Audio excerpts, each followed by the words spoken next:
பரம்பின் உறவுகளுக்கு வணக்கம். வேள்பாரி பாகம் 10. பாகம் 9ல் என்ன பார்த்தோம் அப்படின்னா, ரொம்ப நாளைக்கு முன்னாடி பாரி அவருடைய மனைவி ஆதினி அவருடைய மகளான அங்கவை அவங்களுக்குள்ள நடந்த ஒரு உரையாடலை பற்றி பார்த்துருப்போம். அப்போ பாரி ரொம்ப ஏக்கமாக சொல்லியிருப்பார், மதங்கன் மதங்கி, அதாவது ஒரு பழமையான ஒரு இனக்குழு ஒன்று இருக்குது. அந்த குழுவோட தலைவர்கள் தான் மதங்கன் மற்றும் மதங்கி. அப்படி ஒரு குழுவே இல்லாமல் போயிருச்சு அப்படின்னு சொல்லி பாரி ரொம்ப வருத்தப்பட்டுட்ருப்பார். அவங்களோட கூத்து பார்க்குறதெல்லாம் காண கிடைக்காத ஒரு காட்சி அப்படின்னு சொல்லி பாரி விரும்பியிருப்பார். அப்படி பாரி ஆசைப்பட்ட மதங்கனும் மதங்கியும் பரம்பு நாட்டுக்கு வந்திருப்பாங்க. அங்கே ஒரு கூத்து நிகழ்ந்திருக்கும். அந்த கூத்து நிகழ்ந்து முடிஞ்ச உடனேயே பாரி என்ன சொல்லுவாருன்னா, நீங்கள் இங்கேயே தங்கிருங்க அப்படின்னு சொல்லுவார். அதுக்கு மதங்கன் என்ன சொல்லுவாருன்னா, நாங்கள் ஓரிடத்துல நிலை கொள்ளக்கூடாது, நாங்கள் அடுத்த இரவு பகல் காணாமல் அடுத்த இடத்துக்கு போயிடணும் அப்படின்னு சொல்லுவார். சரி, உங்களுக்கு என்னதான் வேணும் கேளுங்க அப்படின்னு கேட்கும்போது மதங்கன் சொல்லுவார், எனக்கு கொல்லிக்காட்டு விதைகள் வேணும் அப்படின்னு சொல்லி.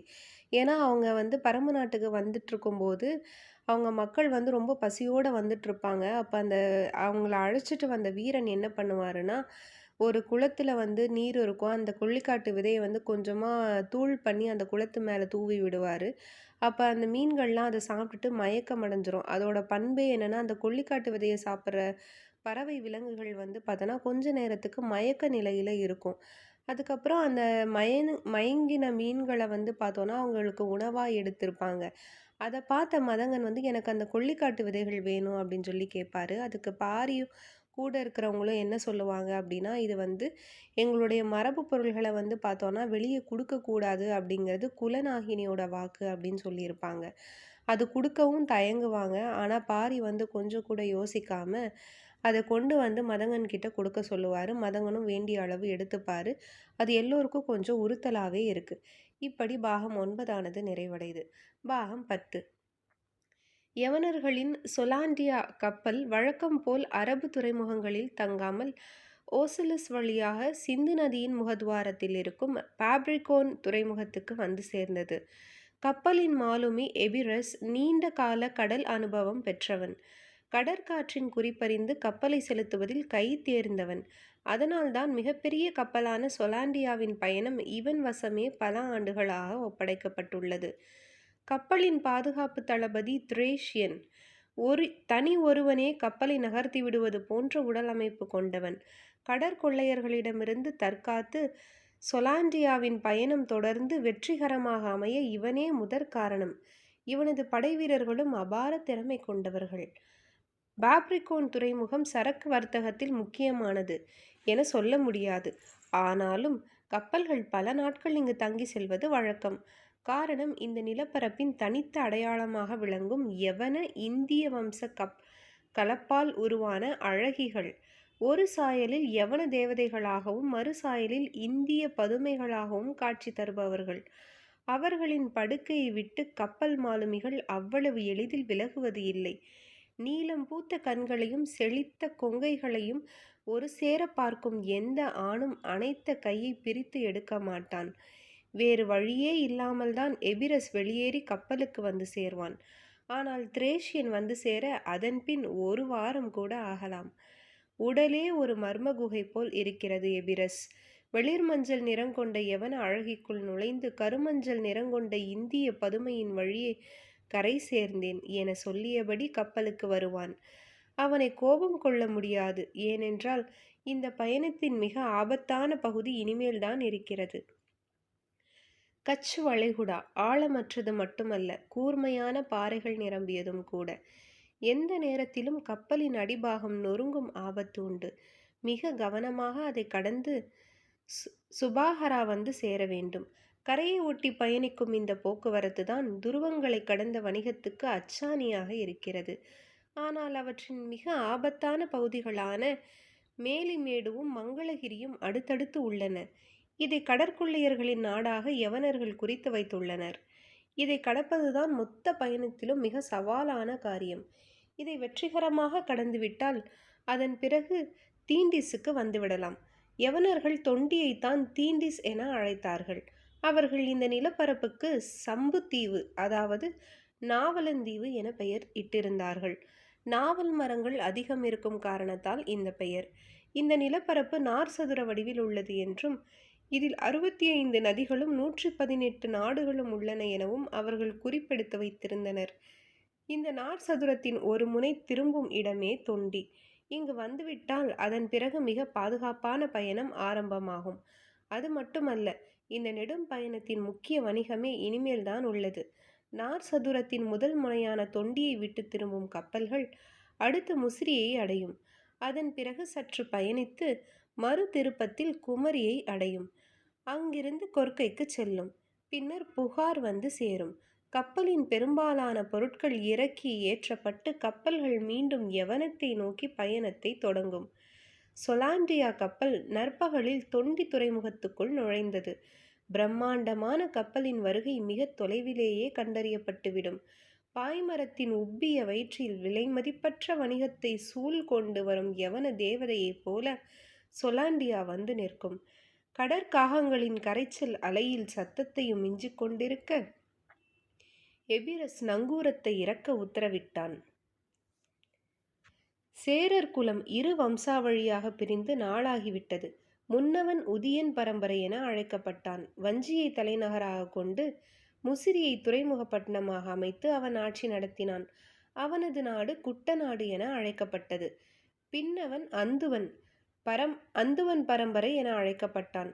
மாந்தையை தலைநகராக கொண்டு தொண்டியை துறைமுகப்பட்டணமாக அமைத்து அவன் ஆட்சி நடத்தினான். அவனது நாடு குடநாடு என அழைக்கப்பட்டது. இருவரும் சேரனின் வம்சக்கொடி தாங்களே என்று உரிமை கொள்வர். ஆனாலும் முன் தலைமுடி வைத்துக் கொள்ளும் உரிமை முன்னவனான உதியன் பரம்பரைக்கே இருந்தது. கடற்கரை மாளிகையில் ஓய்வெடுத்து கொண்டிருந்தான் எபிரஸ். வழக்கம் போல பவள கற்களும் இரச கண்ணாடிகளும் மது புட்டிகளும் இறங்கிக் கொண்டிருந்தன.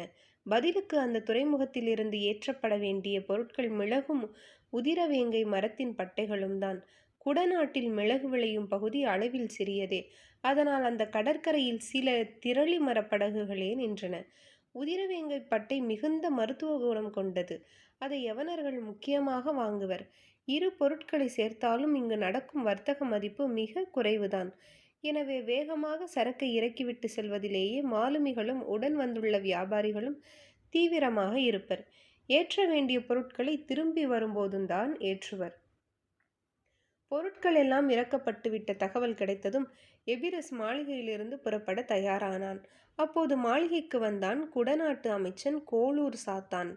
தளபதிக்குரிய உடலமைப்பும் அமைச்சனுக்குரிய அறிவு கூர்மையும் ஒருங்கே அமைய பெற்றவன். யவனத்துடனான குடநாட்டு வர்த்தகத்தை முதல் நிலைக்கு கொண்டு வர வேண்டும் என தீவிரமாக முயல்பவன். அவனுடன் இரு வணிகர்களும் வந்திருந்தனர். திரேஷியன் தனது கப்பலை நோக்கி வந்தான்.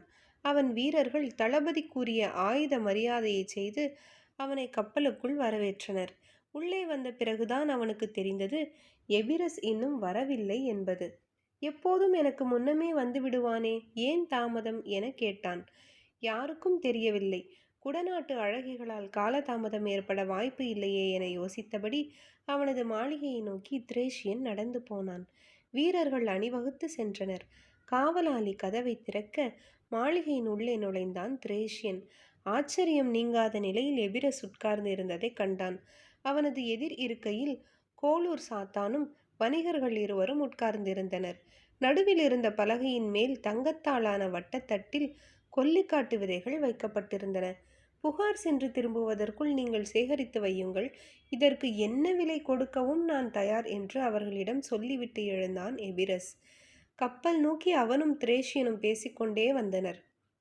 எபிரஸ் சொன்னான், ஒருவேளை இந்த வியாபாரம் கைகூடினால் தொண்டி துறைமுகம் பிற 3 துறைமுகங்களையும் வணிகத்தில் விஞ்சிவிடும். அது மட்டுமல்ல, நாம் தான் யவனத்தின் அதிசக்தியுள்ள மந்திர மனிதர்களாக மாறுவோம்.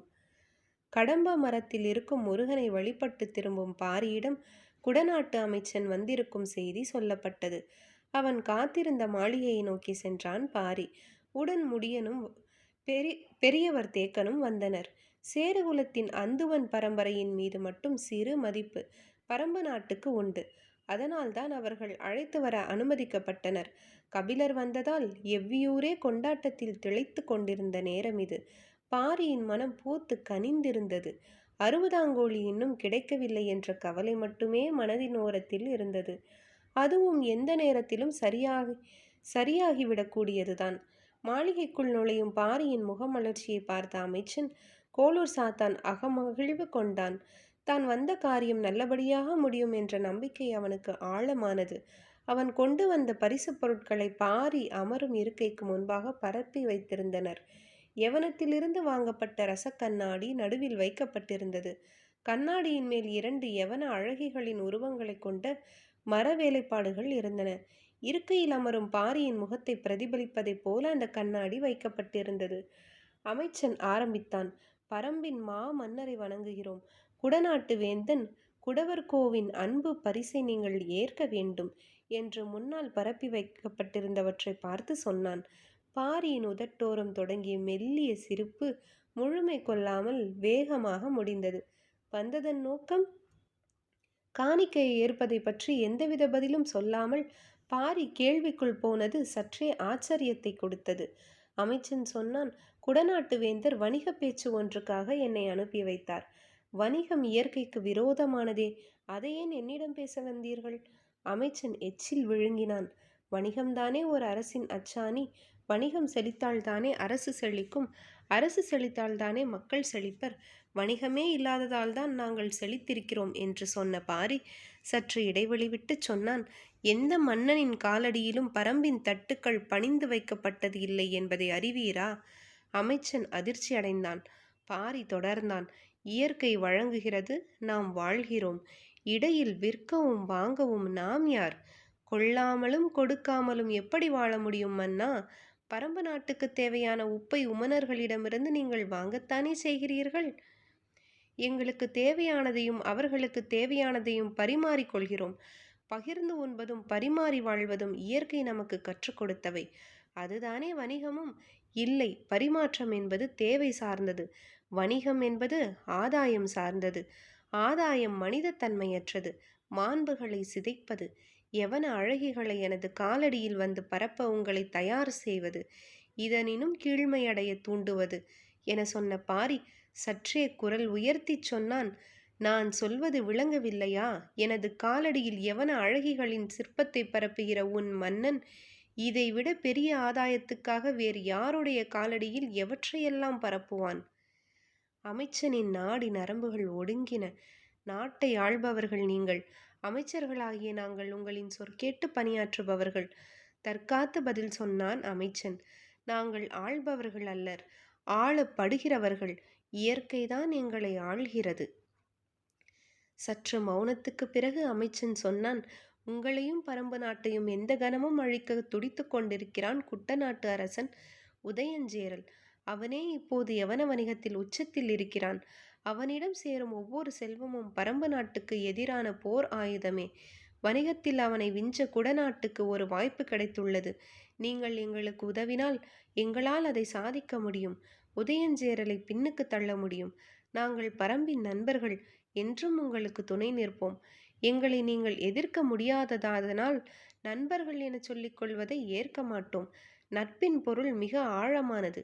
உதயஞ்சேரலைப் போல வணிகத்தில் நீங்களும் பெரும் செல்வம் ஈட்டுவீர்களானால் இவ்வளவு பணிவுடன் பேசுமாறு உங்கள் மன்னன் சொல்லி அனுப்ப மாட்டான். அப்படியென்றால் எங்களுக்கும் குட்டநாட்டு அரசுக்கும் வேறுபாடு இல்லை என்று கருதுகிறீர்களா? உண்டு. உதயஞ்சேரலின் தந்தை என்னால் கொல்லப்பட்டவன். உங்கள் மன்னனின் தந்தை என்னால் வாழ அனுமதிக்கப்பட்டவன். அது மட்டுமே உங்கள் இருவரின் அணுகுமுறை வேறுபாட்டுக்கு காரணம். வேறு அடிப்படை காரணங்கள் இல்லை. புறப்பட வேண்டிய நேரம் வந்துவிட்டதை அமைச்சன் உணர்ந்தான். ஒன்று மட்டும் சொல்ல வேண்டும் என தோன்றுகிறது. சொல்ல அனுமதிப்பீர்களா? என்ன? உட்கார்ந்த கணத்தில் 3 முறை இந்த ரசக்கண்ணாடியை நீங்கள் பார்த்தீர்கள். உங்களை அறியாமலேயே உங்களின் கை மீசையை சரிப்படுத்தி கொண்டது. இந்த வேளையில் நீங்கள் தனித்திருந்தால் அது உங்களை 300 முறை பார்க்க வைத்திருக்கும். உங்களின் தேவையாக அது மாறும். எது ஒன்றையும் தேவையானதாக மாற்றுவதுதான் வணிகம். வணிகத்திடம்தான் ஆசையின் திறவுகோல் உள்ளது. அதை வெல்லும் ஆற்றல் யாருக்கும் இல்லை. இதுவரை நீ எங்களை பார்த்ததில்லை. இப்போது பார்த்து விட்டாய் அல்லவா? இதை வெல்லும் ஆற்றல் கொண்டவர்கள் இருக்கிறார்கள் என உலகுக்குச் சொல். நீ போகலாம், சொல்லிவிட்டு எழுந்தான் பாரி. பாரியின் வருகையை அவன் குடும்பமே எதிர்பார்த்து காத்திருந்தது. மாளிகையின் 3ஆம் கதவு திறக்க அவன் உள்நுழைந்தான்.